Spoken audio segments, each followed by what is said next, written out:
Hello, and welcome, my resting thinkers, and welcome to the History and Chill channel. Today, we're gonna look at somebody who is extremely weird.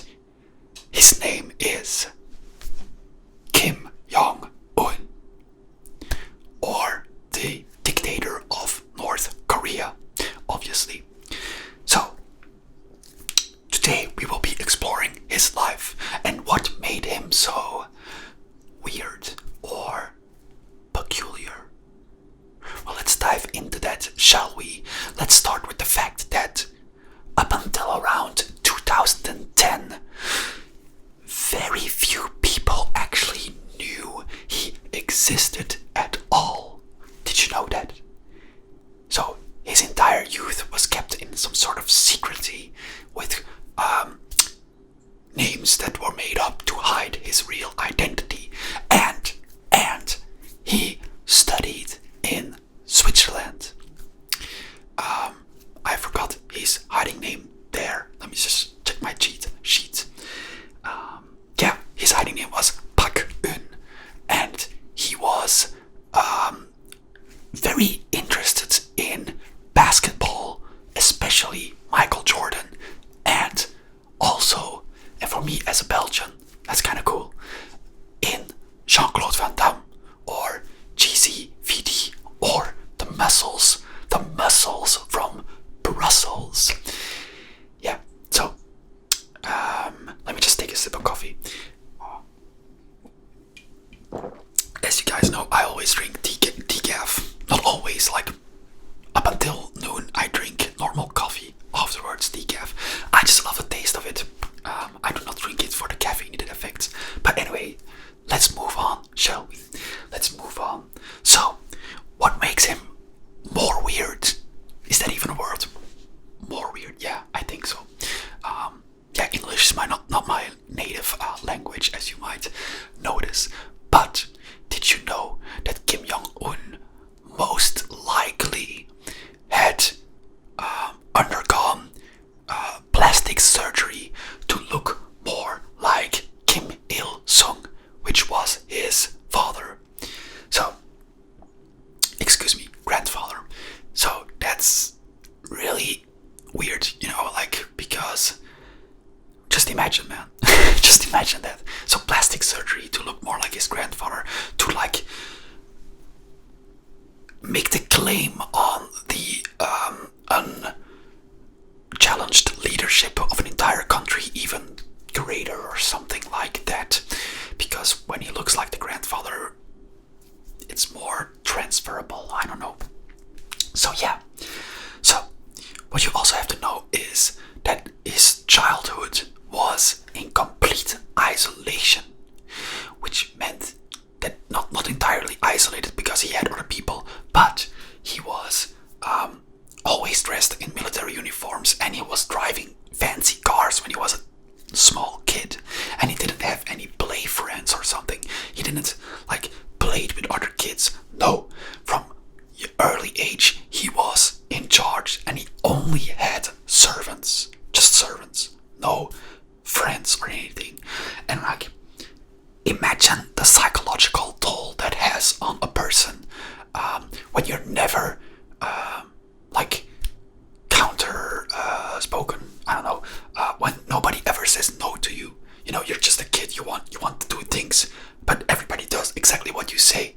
Imagine what kind of messed up adult that comes out of that situation. And I'm not just talking about being spoiled or anything. No, he was probably like, I don't know, I want to see a green monster or something, and probably somebody had to like make it come true or anything. I don't know, but that's like a wild example. I mean, like, that's made up, but you get my drift, So nobody ever said no to him, and probably that led to some really weird situations. Alright, moving on. Also, it was known that his grandfather had what they call a pleasure squad, which was a group of women. I think there were thousands of women from the entire country, and he inherited this pleasure squad.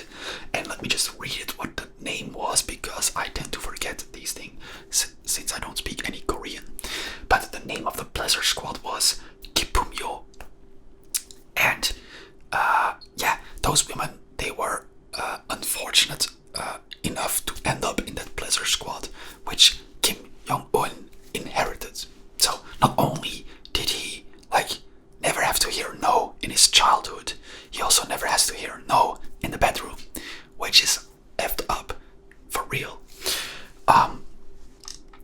Alright, so we'll move things on a bit and we'll jump to 2017.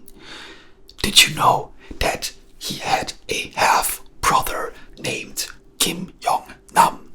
And did you also know that in 2017 the half brother was in Malaysia, and that's where secret North Korean spies assassinated the half brother, and they did so while using a form of gas. I think it's VX gas. Let me just check. Yeah, VX nerve gas. And they just wiped a bit on his face and he was gone. Like, imagine that's actually some like James Bond type of stuff, you know, like Russian villain, I don't know, North Korean spy, just wiping something on the face and he dies. Yeah, so moving on to another close family relative that he had assassinated, and this one is really, really cruel, so be warned. His uncle named Yang Song Taek. I wrote the names down because I'm unable to memorize them, but I think you'll forgive me. So his uncle was actually one of the second most powerful men in North Korea. So that's when the uncle like became a little bit more like, you know, I got power. I don't need to clap that hard when my nephew Kim gets this promotion. So he was like, yeah, okay, that's good, I guess.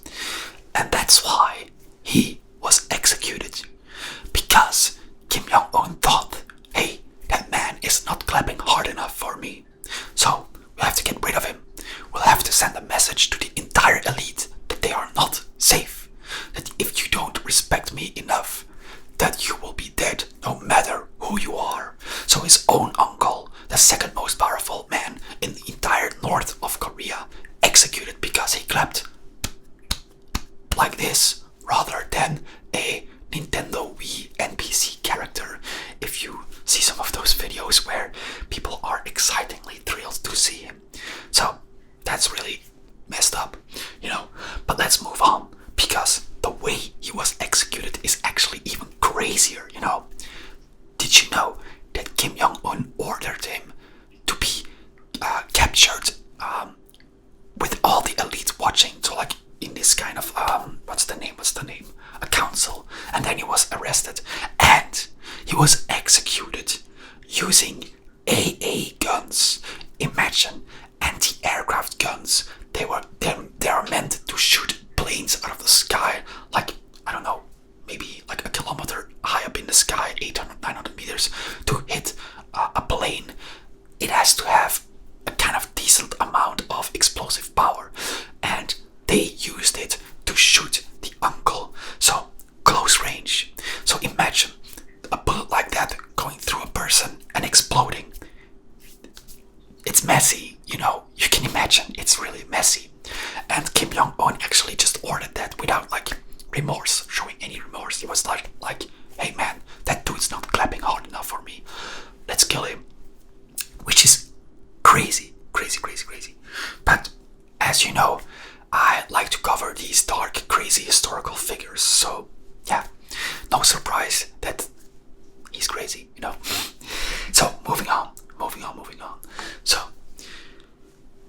in a country where everybody is really poor and has little to eat, you probably can guess that Kim Jong-un and his elite surroundings are very wealthy and very much well fed as well. So he has this own private island that is supposed to resemble Ibiza and has all kind of like 7-star luxury crap on it, you know.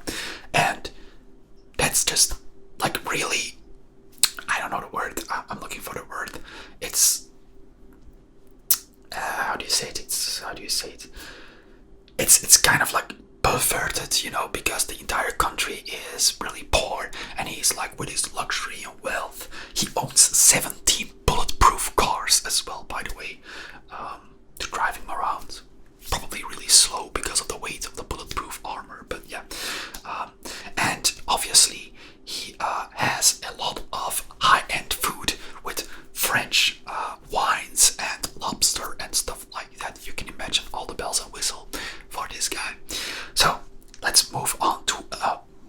even weirder fact, if you ask me. But did you know that the myth in North Korea is that Kim Jong-Un does not use the bathroom? No, they say his body is perfect the way it is. It's perfect, so it doesn't generate any excrements because he uses up all the energy because his body is perfect. That's the myth that they say. It's totally delusional. And also, when he's on international missions, he carries around a portable toilet, because of the reason that he fears that international spies will take samples from his stool and analyze DNA for diseases and stuff like that. So yeah, that's kind of crazy as well. And also there's this crazy myth in North Korea that Kim Jong-un can control the weather. There's this story that he climbed a big mountain in North Korea. I forget the name as well. But he did so in a suit, and then he kind of like had an argument with the weather and was like, yo, stop raining, stop storming, and that's why they sometimes have good weather. So completely mad myths, if you ask me. But yeah, we're kind of like in that territory where it shows how messed up humans can be, especially in the storytelling that they do. Interesting books from Yuval Noah Harari around that topic, by the way, around how humans evolved telling stories and believing in stories and myths, and how that can uphold the entire society, like even the myth of money and stuff. But I digress. Just those books are interesting. Yeah.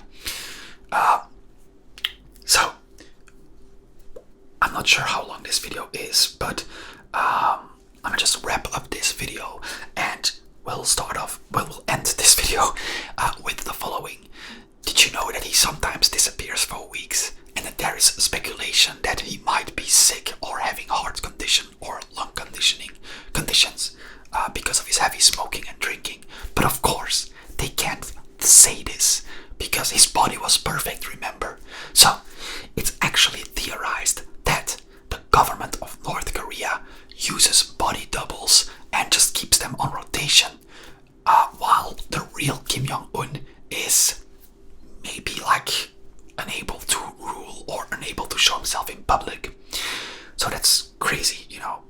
And also, I want to end off this video because we've talked about this a lot of the time on this channel. We talk about these figures that are in a powerful position, ruling a nation, and it always is so that they share incredible narcissistic traits. So I guess my message is just like keep on thinking critically, you know, if you know what I mean. I'm not sure how to say it in English, but yeah, use your brain, especially against politicians and stuff like that. They want to control you. They do not want to care for you. They do not care. So with that, I wasn't expecting to give this kind of advice. Usually I don't bother with giving advice because it just seems that every YouTuber or every influencer type of person, I hate that word, is trying to come up with advice, and I'm always like, man, who are you to be able to think that you're in a position to give advice to people randomly on the internet and such. But anyways, let's just wrap up this video on why Kim Jong-un was a weird guy. I'll catch you guys in the next video. I see you around.